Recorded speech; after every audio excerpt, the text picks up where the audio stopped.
All right. Good evening, everybody. Thanks for tuning in from home or from work. Who knows? But thanks so much for supporting live-ish music here at the Pop Stop. I do want to let you know a little bit about the club and let you all know that we are pretty busy here. Throughout the pandemic, we've been presenting about 20 to 25 live streams every month. So we have something every night this week. So I'm happy that you found out about this stream, but of course, check out our full calendar at themusicsettlement.org/calendar.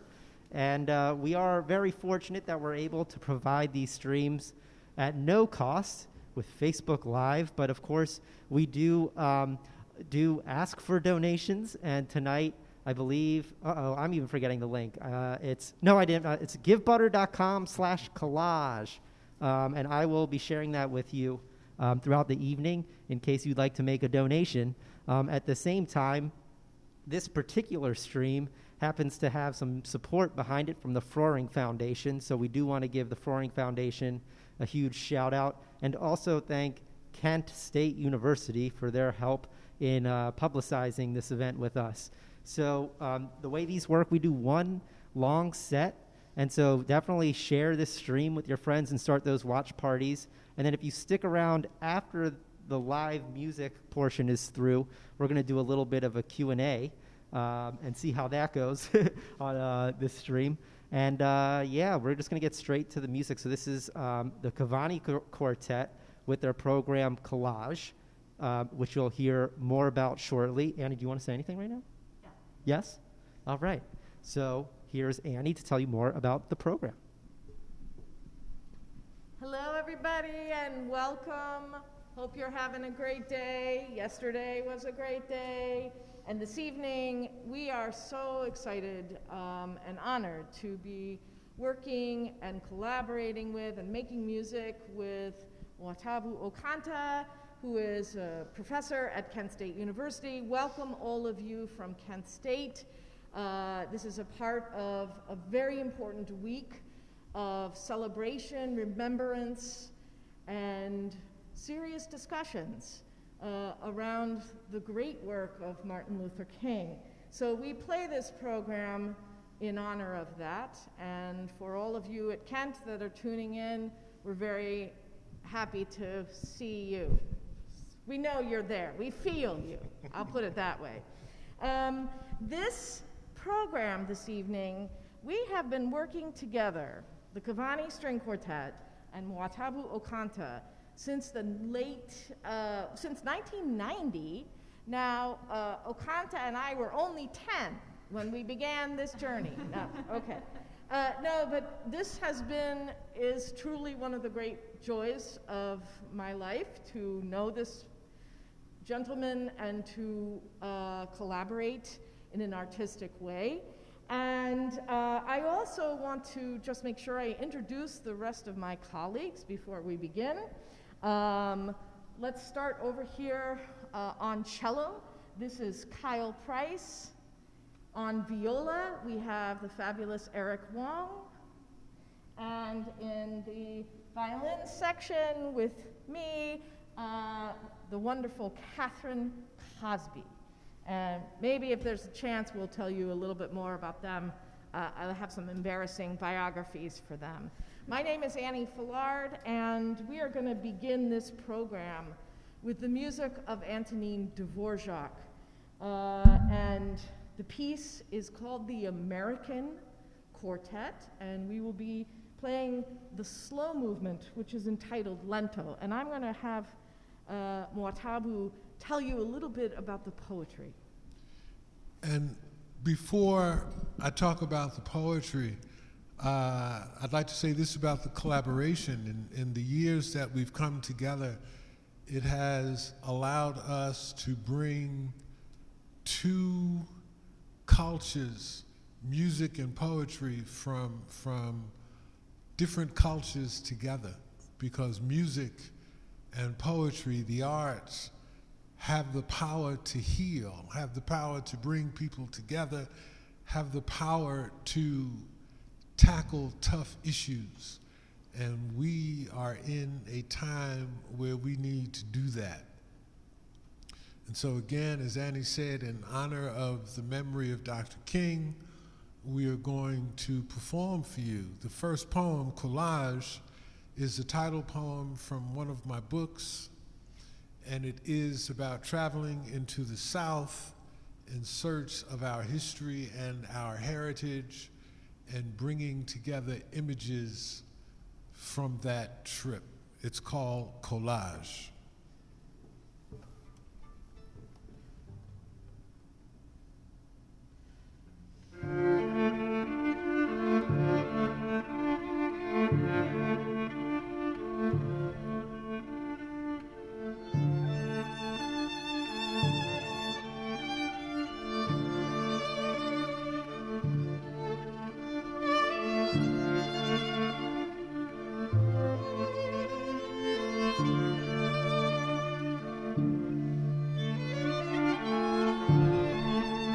Collage.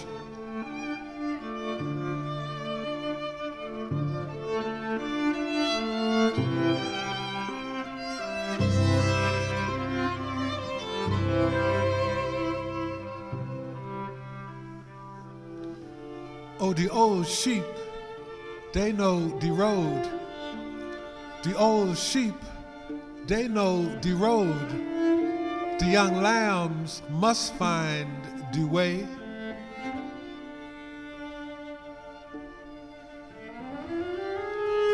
Better mind that sun and see how she run.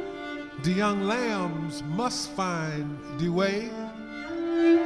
And mind, don't let her catch you with your work undone. The young lambs must find the way. I can never forget. I must always remember. Night comes on gently, dark like me. Freedman's Bureau images assault my senses as I walk this nation's capital. There are those who call this city an up-south city. Others prefer to call it a human zoo. The bars are real here. You see them on windows. You see them on doors. We still live on the plantation, and the reigning President Massa keeps us in rows round white big house.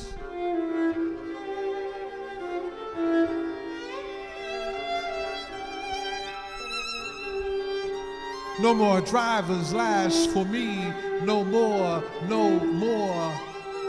No more driver's lash for me, many 1,000 gone.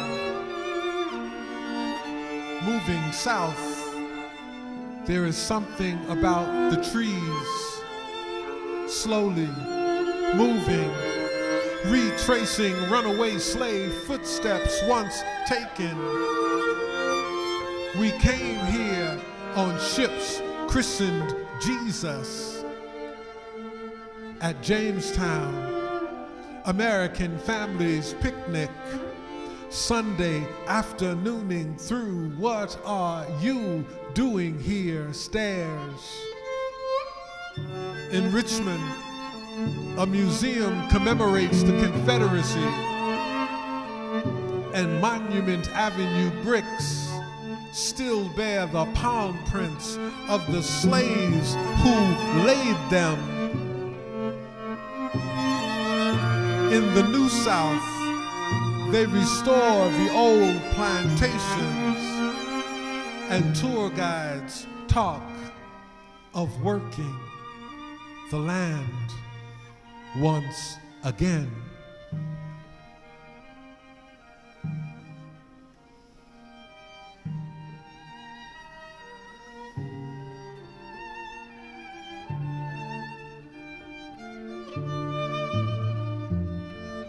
Green trees a bending, post sinner stands a trembling. The trumpet sounds within my soul, I ain't got long to stay here. Moving south, the trees talk. The trees house the spirits of those gone before.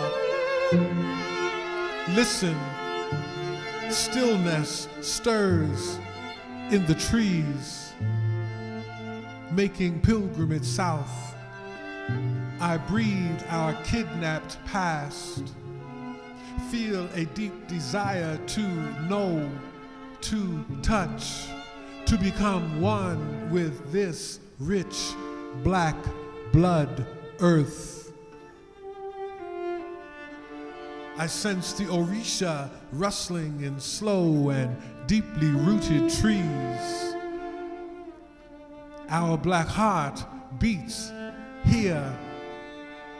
Hear the still ballet, the ensemble of trees silhouetted blue-black against storm-brewing winds. The dead crocodile dance upon the winds, slithering, caressing each born free blade of grass. Nat Turner was captured near here. The trees talk.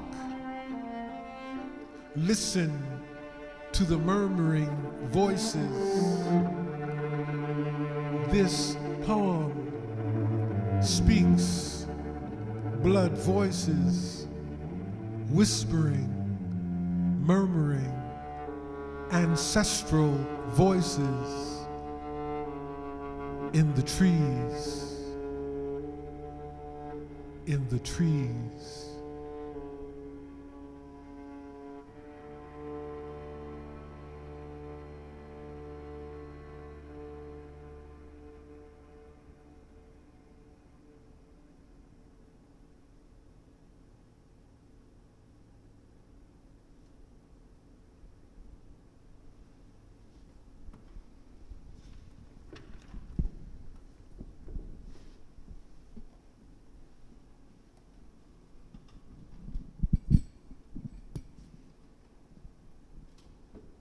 Very powerful words and powerful music, and even though they were written many, many years apart from one another, there is some soulfulness in both, and we hope you felt that. We certainly do as we're performing and intertwining the poetry in the music. So yesterday, Mwatabu drove up to Cleveland and we rehearsed because this is not just magic.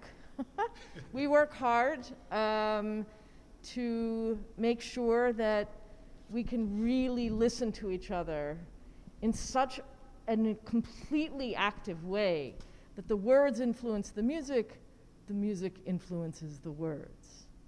And that leads to a kind of wonderful freedom, if you will. But yesterday, we were rehearsing, and we decided that it would be really wonderful to add something to this collective program that we have played together for many years, to add some music by a living composer named Jessie Montgomery, Jessie Montgomery, like Alabama. And Jessie is a friend of ours. She's not only a fabulous violinist, but she is a brilliant composer. Her music has been played everywhere, and I highly suggest you do that Google thing and look her up, because she's an amazing composer and an amazing human being. So we're going to play a little bit of a piece that she wrote. Let me see if I can. It looks like it was written originally in 2006, and this version was written in 2012. And we're going to play a little bit of a piece she wrote called Strum, and that's exactly what it sounds like. So instead of using the bows on our instrument, we're going to be doing a lot of strumming. It's a beautiful effect. And I want you to pay special attention to the opening, which is played so beautifully by our violist, Eric. And Mwatabu is going to tell you a little bit about this poetry.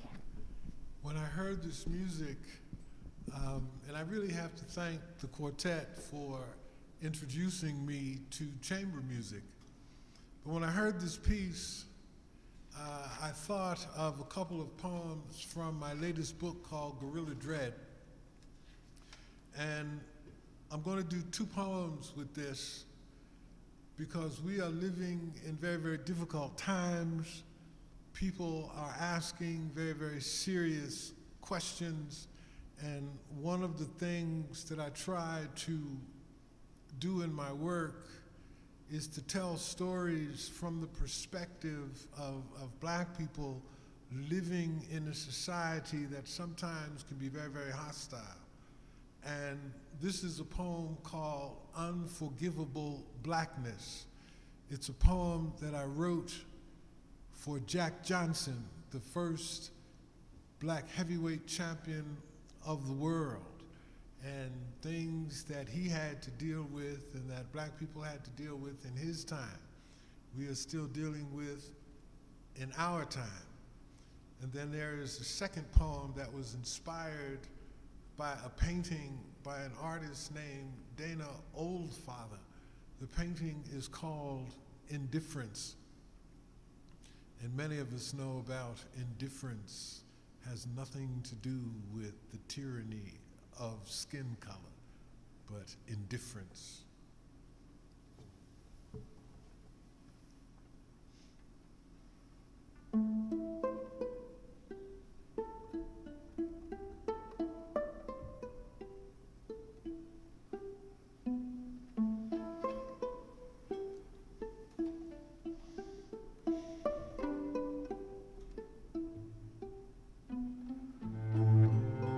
Unforgivable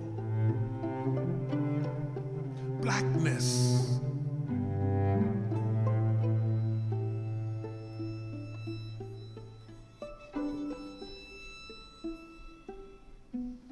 The more things change, the more things stay the same.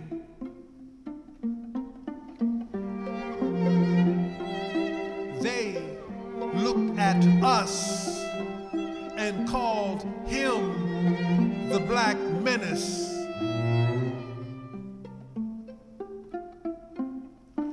Jack Johnson was the personification of their worst nightmare. A black man who dared to be free. A black man who could see, who saw himself black, saw himself bold, saw himself beautiful and stubborn, swimming upstream, leaping white foaming rapids, battling against raging racist currents, jumping relentless roaring waters into a calm but shark-infested sea.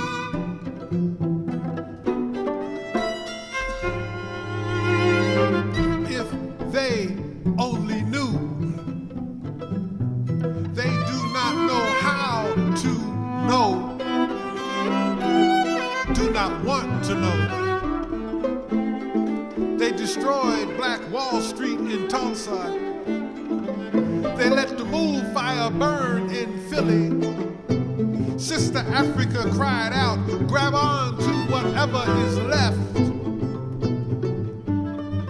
Random white men lynched James Byrd in Texas.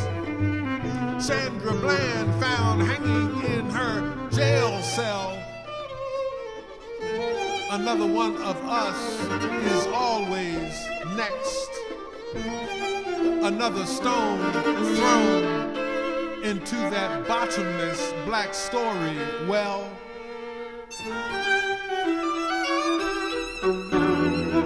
Broken memories, broken dreams, wandering visions, wondering thoughts, remembering who we were, but who have we become? Ugly in our beauty and brutal in our love, seductive in our poison, radioactive to the touch.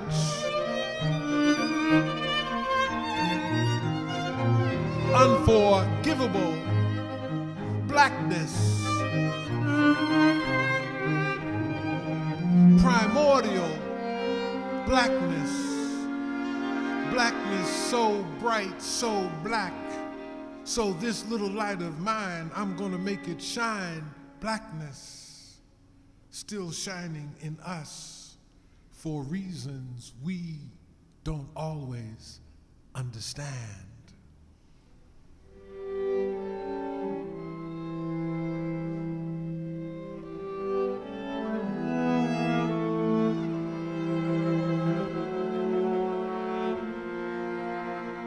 Indifference.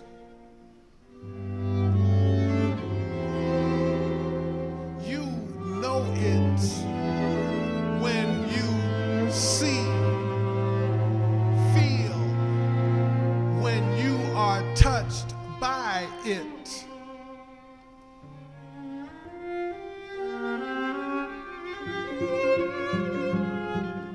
When you are visibly invisible and rendered hidden in plain view. Indifference sings in loud silences. A dissonant music sounds in your ears.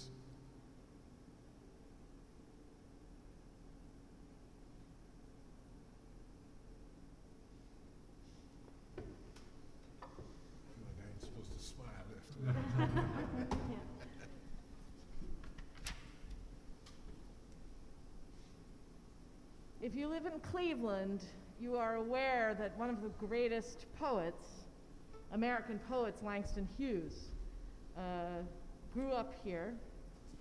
And we are going to do what we call a little suite, 4 movements, paired with some of Langston Hughes' poetry, which Professor Okantah will talk about. We have chosen some music by a composer who lived through 2 world wars. And he wrote the piece you're about to hear, 3 movements of, in 1928. And it is reflective of the times that he had to live through. He was Hungarian, and he lived in great fear of fascism and reducing all of the culture, language, and voices of his own people to a non-existent state. And with that in mind, he composed music using the folk music, the sounds of those instruments that he heard every day in the villages in Hungary and Romania and all around Eastern Europe. He traveled to North Africa. And in the music you're about to hear, you hear the flavors, the rhythms, and the visceral pulsation of the life of everyday life of these people. And Bartók felt that his music was a way to break barriers, a way to talk about brotherhood. So we felt that it really fit this poetry. We end the suite with the last movement back to the composer that you heard at the very beginning, named Antonín Dvořák, who came to visit America, fell in love with the spiritual, and incorporated that into much of his music. And he wrote a lot of string quartets, so we love him too. So here, Mwatabu will tell you a bit about the poetry that he's chosen with this music. I'm going to do excerpts from Langston Hughes' long poem, Montage of a Dream Deferred. I discovered Langston Hughes's poetry at a time in my life when I was finding out that there was poetry in me. And I mean, I actually went from being a high school student who got an F one marking period because I refused to take part in a poetry writing exercise. But at the time, the poetry that I was introduced to was alien to my ears. And when I was introduced to Langston Hughes's work, I saw people that I understood. I heard language that made sense to me. And so Langston Hughes in this poem lays bare and gives us insight into the life of Harlem, USA.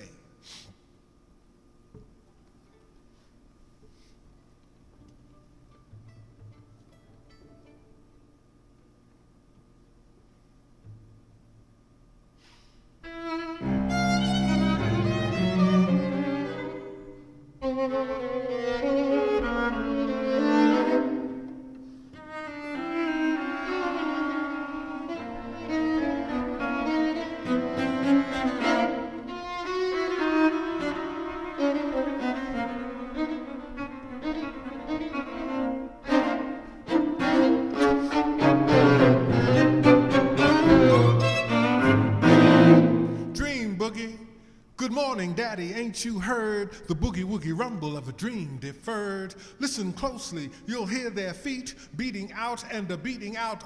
You think it's a happy beat? Listen to it closely. Ain't you heard something underneath like a, what did I say? Sure, I'm happy, take it away. Hip-hop, rebop, mop, yeah.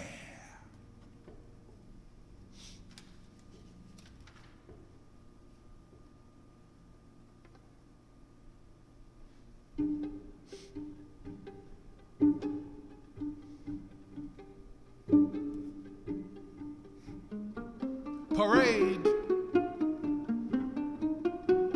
7 ladies and 17 gentlemen at the Elks Club Lounge, planning a parade. Grand Marshal in his white suit will lead it. Cadillacs with dignitaries will precede it. And behind will come with band and drum. On foot, on foot, on foot.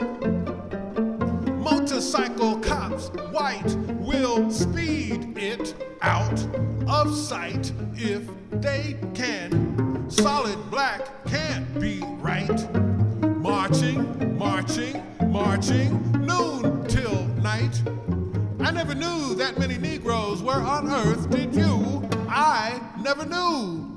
Parade, a chance to let parade the whole world see.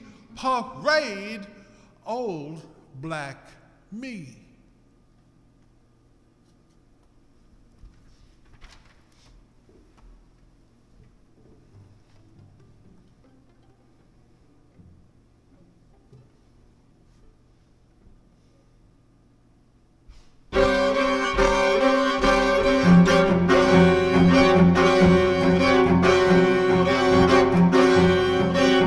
Harlem, what happens to a dream deferred? Does it dry up like a raisin in the sun? Or fester like a sore and then run? Does it stink like rotten meat? Or crust and sugar over like a syrupy sweet? Maybe it just sags like a heavy load.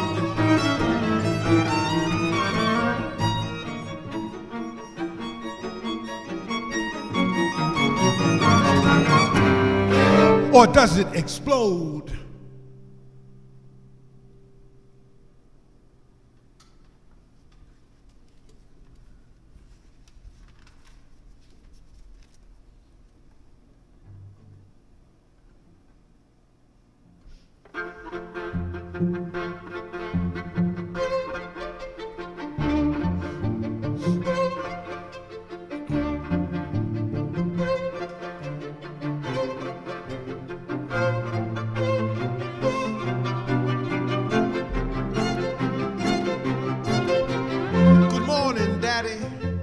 I was born here, he said, watched Harlem grow until colored folks spread from river to river, across the middle of Manhattan, out of Penn Station, dark 10th of a nation. Planes from Puerto Rico and hulls of boats, Chico up from Cuba, Haiti, Jamaica, in buses marked New York, from Georgia, Florida, Louisiana to Harlem, Brooklyn, the Bronx, but most of all to Harlem, dusky sash across Manhattan. I've seen them come dark, wondering, wide-eyed, dreaming.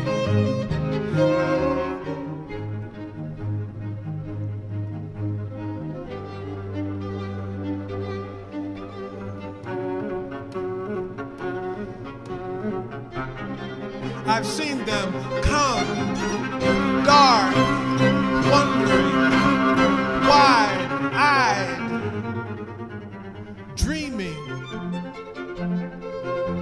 I've seen them come dark out of Penn Station, but the trains are late, the gates open, yet there are bars at each gate. What happens to a dream deferred?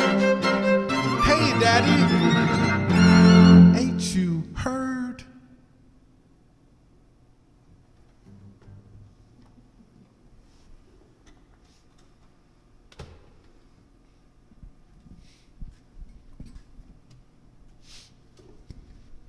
We hope that in the not so distant future that we will be able to do this with a live audience. I hope you will all join us. But we do feel your energy coming through, and we want to continue actually with another Cleveland composer, living composer named Eric Gould. Eric actually was the director of the music settlement for some years, and he is currently professor of jazz composition at the Berklee School in Boston. Eric is a good friend of Mwatabu's, and this is all about relationships. As you know, another one of the great things about performing artists is we tend to all know each other, and especially in Cleveland, which has such a variety and just superlative level of jazz musicians, composers, classical artists, poets, painters, you get it. Anyway, so we're going to perform a piece that was written in some way inspired by the poetry. The music is called He Speaks in Shadows, and it is an homage to the great and powerful John Coltrane, saxophone player. And I want to read you a small quote that Eric wrote. And if I can, here, he says, "This music is an homage to Coltrane, but not intended to be an imitation of his style. It is also an example of what can happen when we build musical bridges instead of walls." Yes. For my colleagues and students from Kent State, tonight is also an opportunity to come out of my disguise as a college professor. I'm really a poet, a griot, a storyteller. But this piece is called Homeboy, and it is about a very close friend that I grew up with And when we were young, and Elmer Cook is his name, and when we were listening to the Motown sound, Elmer was listening to a very different kind of music. We actually thought he was kind of weird. But when I went off to college, I got into jazz music. I was introduced to it. And then it occurred to me what my childhood friend was listening to when we were growing up. I went off to college, he went off to Vietnam, and neither of us came home the same. And so, you know, when I write, I often hear music with the words. And so I asked Eric, we worked together for about 20 years, if he would compose some music for this poem and for our collaboration. And so, again, the poem is called Homeboy.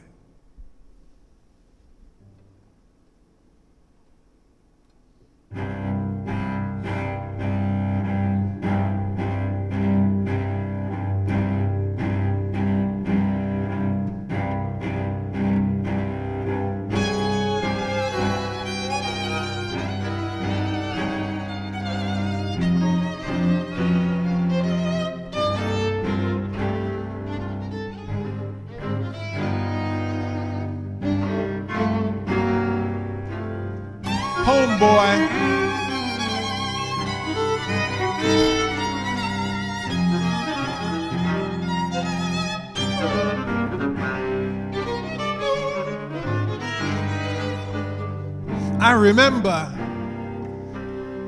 I remember we called him Big Daddy Elmer Cook.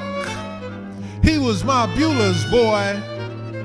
We were in junior high school. He was into A Love Supreme, A Love Supreme, A Love Supreme in 1966.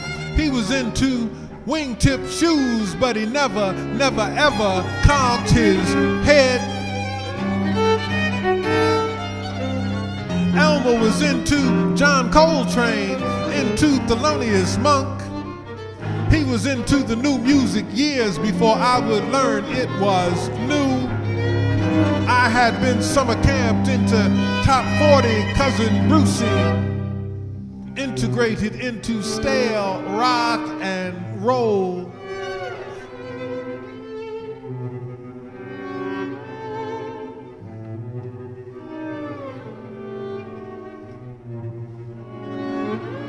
I remember Big Daddy's box front room on Oregon Street. He didn't read comic books.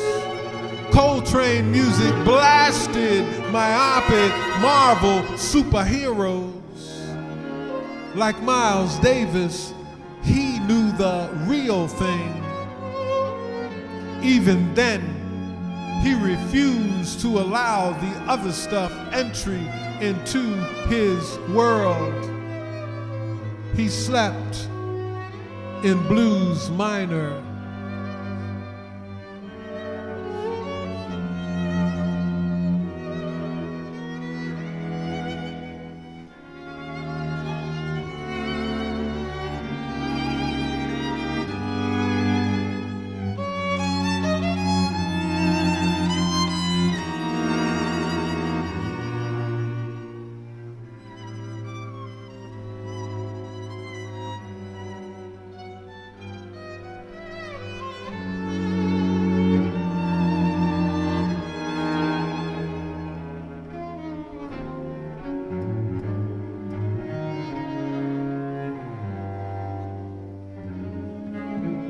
The sounds in Elmer's room saved my memory.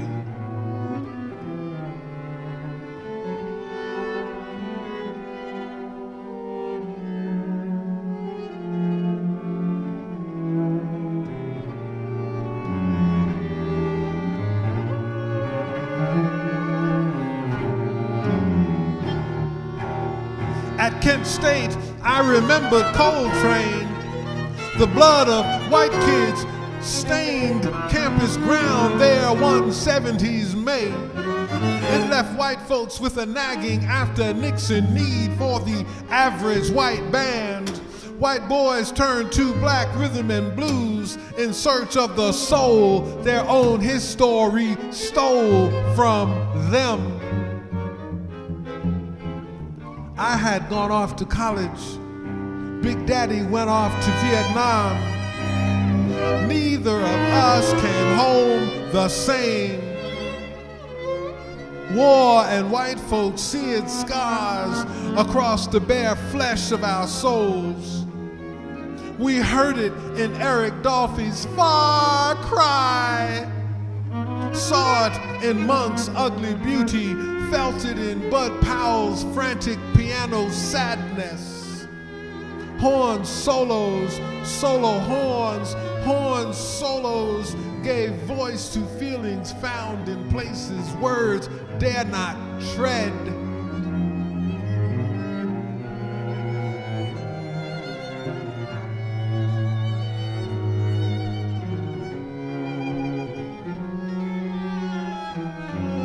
I remember we called him Big Daddy. The last time I saw him, he was standing on the corner.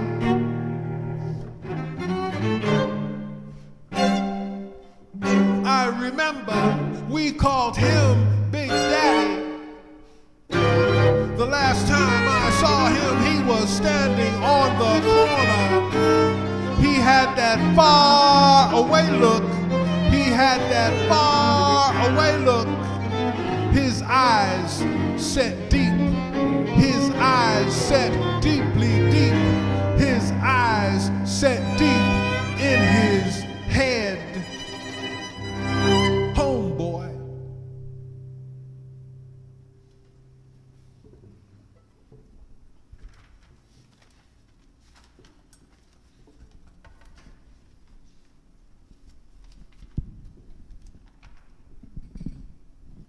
Okay, you still with us?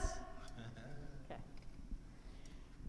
The next piece of music is also by a living composer, actually a former member of the Cavani String Quartet, Mary Peckham, a fabulous cellist, fabulous human being, and my colleague for almost 30 years, actually, in the quartet. And she came up with this piece based on two of her great loves, Beethoven and Jimi Hendrix. And you will hear a bit of each in this next piece. It also involves some unusual sound effects with our instruments that are quite evocative and we feel really suits the atmosphere of this wonderful poem. So Mwatabu will tell you the story behind this poem. We're going to collaborate for real. I also play percussion instruments, and this particular instrument is called a tama, also known as a talking drum. This one comes from Senegal, and this will give me an opportunity to do some percussive licks with my friends. But the poem is called Breakfast at the Ibis, and it is a story that took place while I was in London, sitting in a hotel restaurant. The hotel was called the Hotel Ibis, and I think the story will present itself. And as far as the music, when we were working on this, I asked Mary if she could give me something that was Twilight Zone-ish.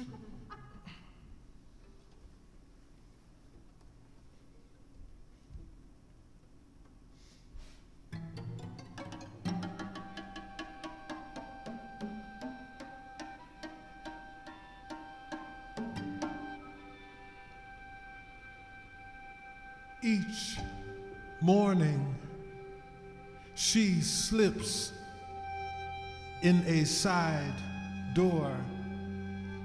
Only I notice her. Circumstances make me a willing accomplice.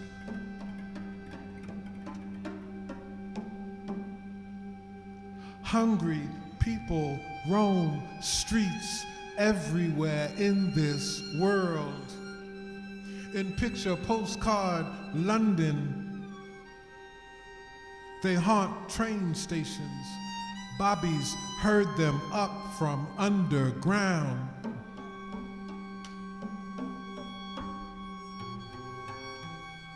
In hotel restaurants, she stands still, statue-like, mindful not to disturb the thick European air. India, beauty, battered, too far from home to be hungry in strange lands. English, American, French, German, tourists, breakfast at the Ibis. They have European eyes. They do not see her. They stare, they pretend they do not see me sitting there watching them. Through white shadows, only I notice she has danced, dared to dance about the buffet now. Our eyes meet, tray in hand. She makes her way to my table, invisible, we both eat.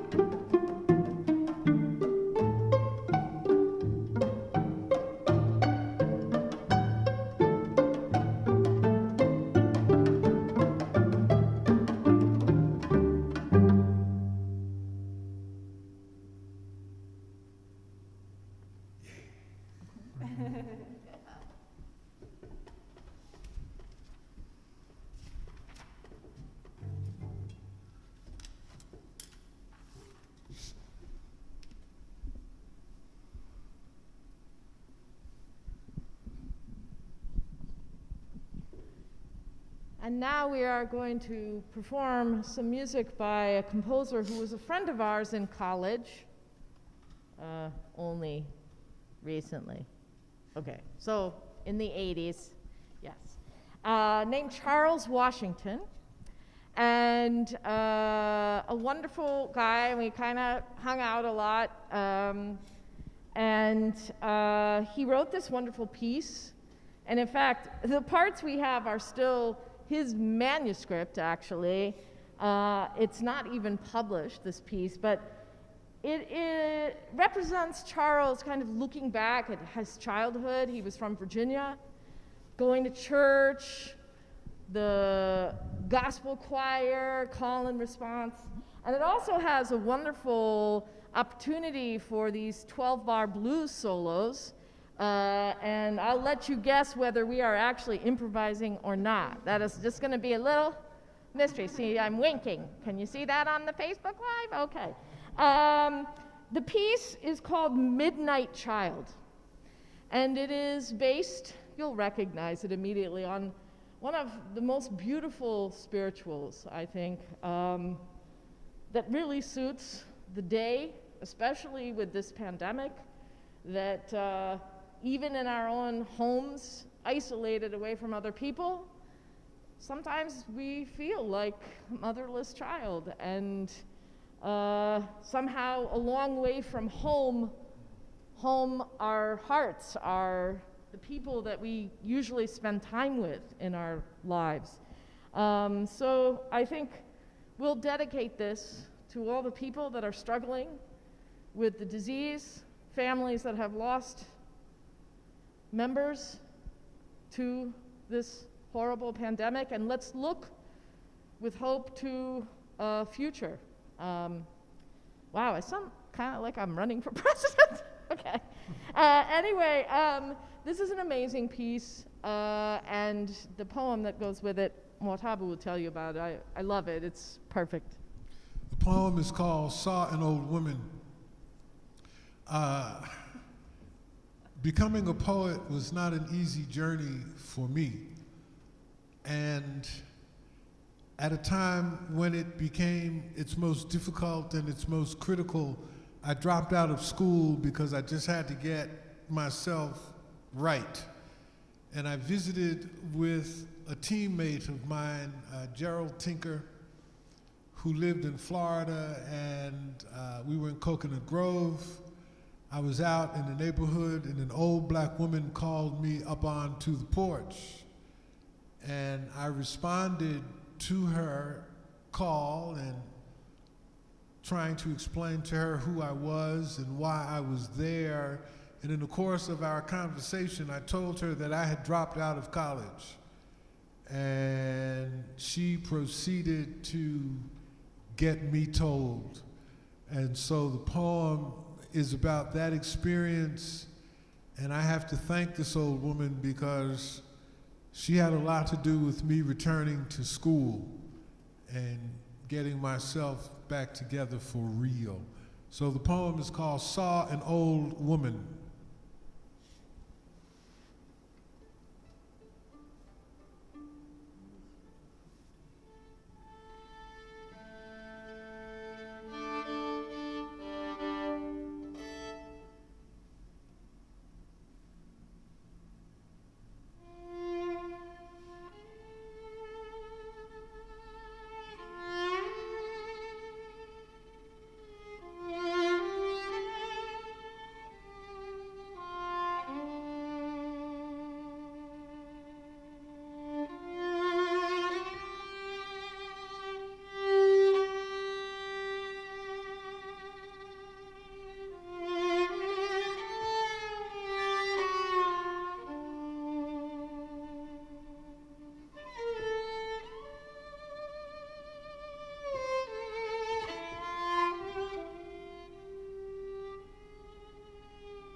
Saw an old woman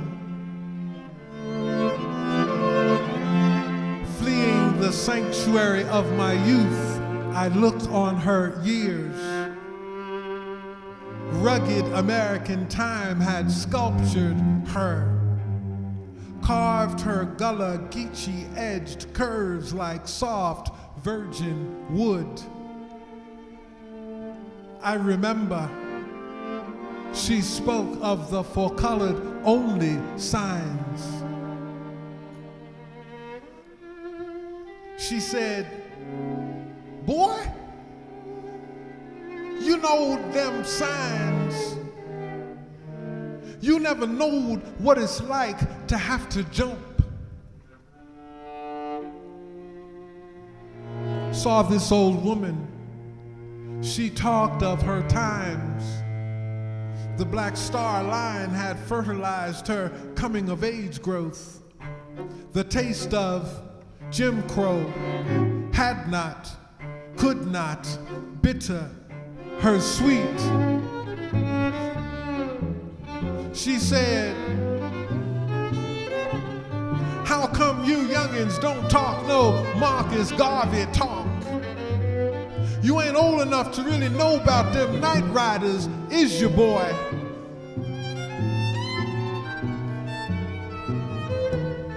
This old woman looked deeply into my eyes.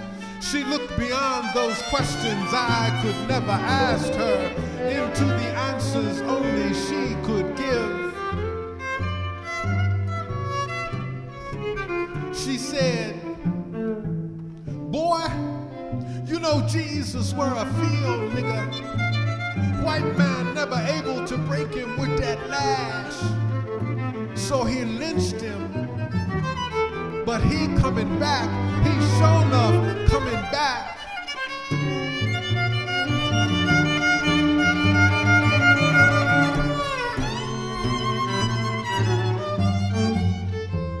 I saw this deep brown sitting in a rocker on a front porch, elder woman. She anointed me with her clear earth water tears. She blanketed me in the grandmother warmth of her years. She had never stopped struggling, had never given up, though a people had been consigned to the rear. Lost in her own deep thought, she looked through me. She said, but something's changed, boy, something's changed. Seems like to me you young peoples today don't have no spines. Where the race men at today, boy? We're the ones to build up the race. She said, you old enough to know these things, boy?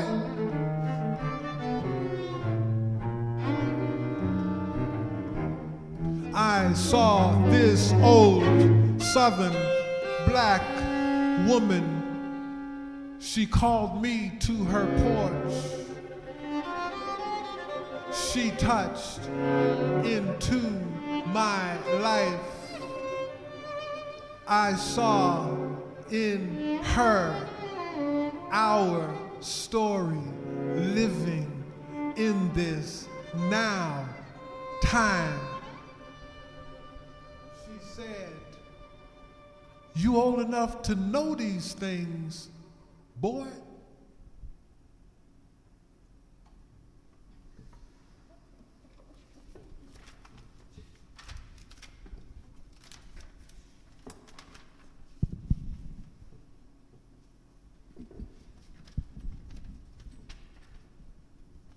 We come to our final music and poetry for the evening. Again, thank you, all of you from Kent, and all of you who support the music settlement. Thank you for being with us this evening. This last piece really speaks for itself. It was written by Thomas A. Dorsey in 1932, and it's a song, a hymn. It's called Precious Lord.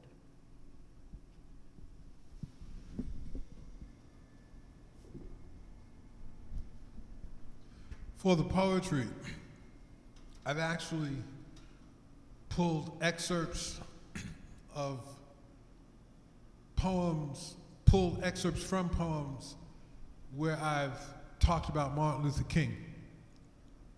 And in putting this together with the quartet, I was aware that Dr. King's favorite gospel song was Precious Lord. And so I asked them if they could do something with that. And so Mary put something together which I think is extremely moving. But this is a piece in honor of Dr. King. And I think it's important that we search for the real Dr. King. I mean no disrespect, but we have to take him down off of the steps of the Lincoln Memorial and unfreeze him because he's been locked into 1963. And Dr. King was more than just his dream, and he grew.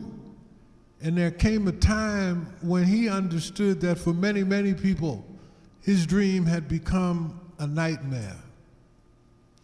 And so if we are truly going to honor Dr. King, his memory, his legacy, we need to read him, and we need to get focused on the King after 1963, especially the King from 1966 until his untimely assassination in 1968, because that is the King that we need in these times. So, for Martin Luther King.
to whom do I say? It is because of our living dead that I speak. Hear their words, the words of our departed, the faces forgotten or never seen, the lives intuitively felt, the dreaming of our dead inhabiting our bodies, making us ache.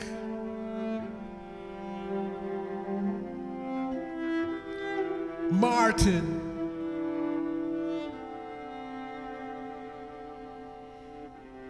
It began as something deeply felt, a feeling, nothing the proverbial finger could be placed upon.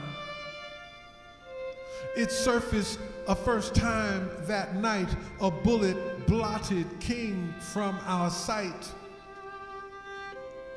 I knew something changed in me then.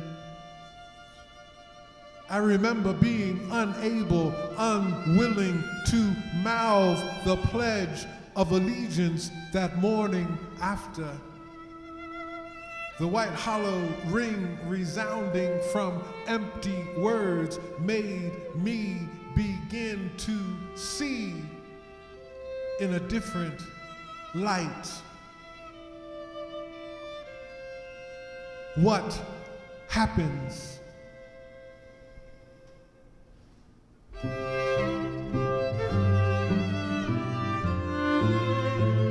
How does time change?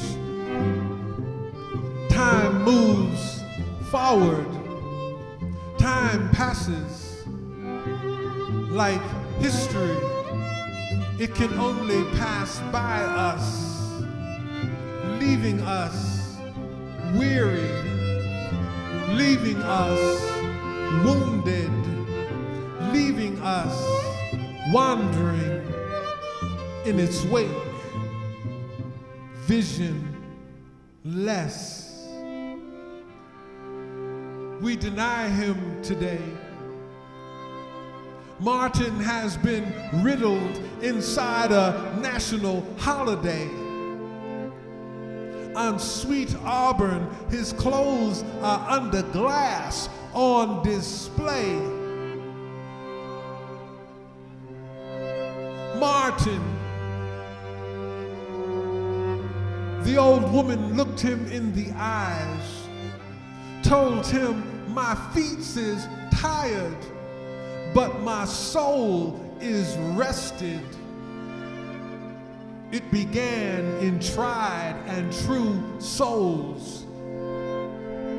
Movement. The movement came to life in people whose names we can never know. They knew his heart. In him they saw their own light. They chose him. Martin. Montgomery to Memphis. In forgotten places, Earth Force people knew him, came out to touch him. They knew the cross he bore. The FBI said, prevent the rise of a black messiah. Vietnam. Martin saw into the evil. He tried to save white America's sin-sick soul. He sermoned from the mount. From prince, he became pariah. His disciples buckled. Some deserted, some denied him. In a bullet's flash, he was gone. Martin. There is no way to forget the mule-drawn wagon, the black, the sobbing faces, the plain brown casket, the peeping Tom cameras, and that sign, Ebenezer Baptist Church and the singing. Precious Lord, take my hand, lead me on, let me stand. I am tired, I am weak, I am worn. Through the storm, through the night, lead me on to the light. Take my hand, precious Lord, and lead me home.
Wow.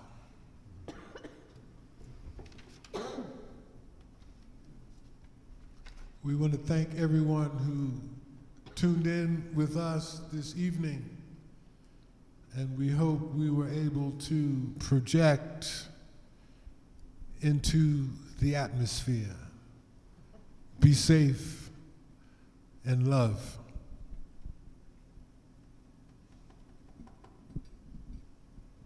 I think we are possibly taking some questions through the universe of technology that many of us do not understand.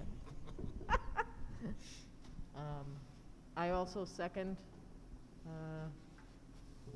Mwatabu's thank you for being with us this evening, and on behalf of Catherine and Kyle and Eric, we can't wait until we can be together in person.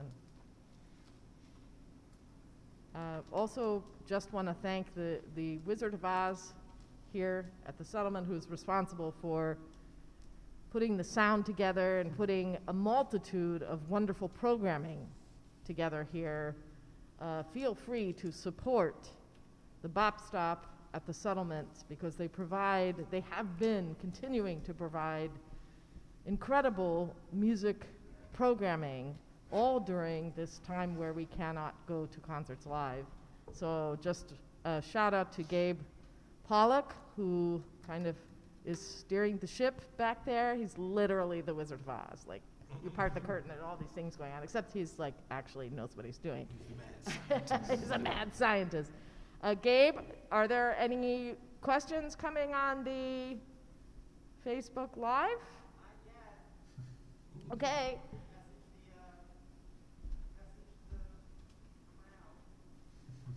All right. Everyone says they really loved it, and you guys should record this.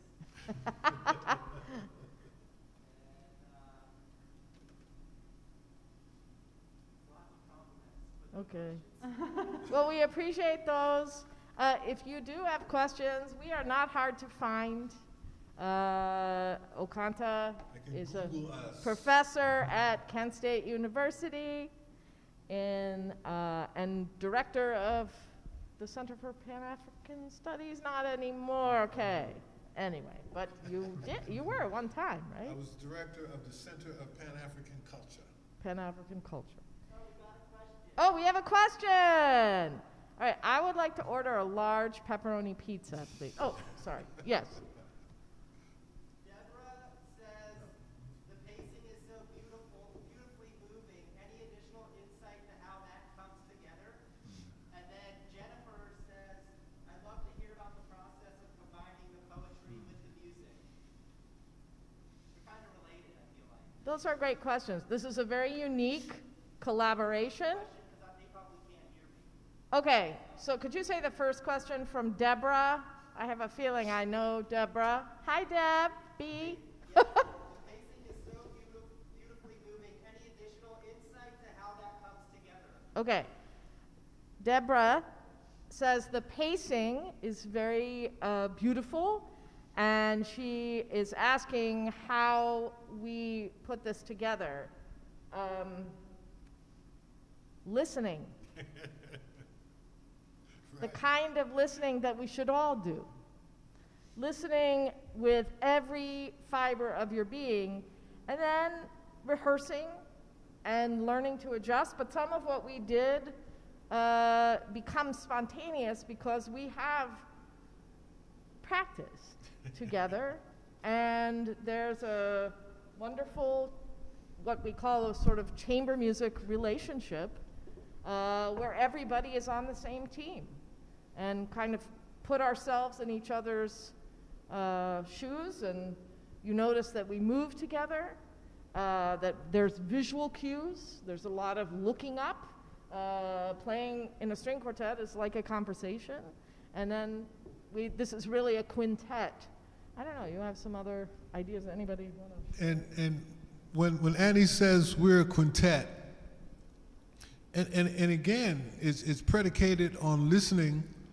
I come out of a tradition where poetry and music has always functioned together. And I also come out of a tradition where improvisation is central to it. And so listening to them allows me to riff on my own lines. I can change lines and then place them inside the music, if that makes sense. It makes sense to us. But we listen, you know, and kind of groove off of each other. I should say we listen and we respond in kind. So it's not just passive listening, but really kind of a real response. Do any of you want to, do you have any? Okay. And what was the other question from Jennifer? Yeah, so Jennifer says, I'd love to hear about the process of combining the poetry with the music. Maybe you could talk about like the first time we met. Many years ago, when the quartet first came to Cleveland, at that time I had left a position at Cleveland State, and I was just doing poetry and music around town, traveling around the country, and I was doing poetry workshops for an arts organization in University Circle called University Circle Inc. And the quartet wanted to do something different. And so they went to University Circle Inc. to ask them if they could supply an actor or a poet, someone who would be willing to combine words with their music. And I was suggested to them. And, you know, so they called me up. We exchanged cassette tapes. That's how long ago this was. And I'll be honest, in the beginning, I wasn't very familiar with chamber music. So I went to their studio, I laid poetry out on the floor, and I just asked them to play. And the first thing they played for me was the Dvorak American. And I could hear spirituals in the music. And it was at that point that I was just drawn in. And I realized it was going to be something that could work. And I was also intrigued by the idea of working with strings. I had never worked with strings. And so that's how it came about. I think if someone had told us, and I guess this goes for Annie and myself, that we would still be doing this almost 30 years later,